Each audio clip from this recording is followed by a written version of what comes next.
উঠতেই দেওয়া হলো না ভরতপুরের তৃণমূল বিধায়ককে। যদিও তিনি বলেন দলের জেলা সভাপতির আমন্ত্রণেই তিনি এসেছিলেন।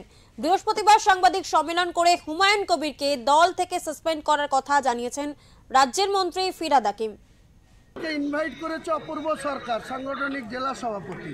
তাকে জিজ্ঞেস করি, সে যদি থাকতে বলে থাকবো, সে যদি বলে থাকতে হবে না, আমি চলে যাবো। ববি কি বলছেন দল ধর্মনিরপেক্ষতা বিশ্বাস করে? ববিদার কোনো কথার আমি জবাব দিব না। নিয়ামক শেখ উপস্থিত আছে ওখানে, যে খুশি থাকতে পারে, যে খুশি থাকতে পারে, তার জন্য আমার আপনার পড়শি ফিরে পাশে দাঁড়িয়ে আছে। তিনি কলকাতায় আজকে ববি হাকিমের সঙ্গে মিট করছে। যার সঙ্গে মিট করুক, উনি আমার কিছু বলার নেই। আমাকে সাসপেন্ড করেছে, আপনাদের মধ্যে শুনলাম। এর আগেও 2015 সালের 29শে ফেব্রুয়ারি একইভাবে তৎকালীন মহাসচিব পার্থ চট্টোপাধ্যায় বন্যা নোটিশে আমাকে 6 বছর কালকেই রিজাইন দিয়ে দেবো তৃণমূল থেকে, কালকেই।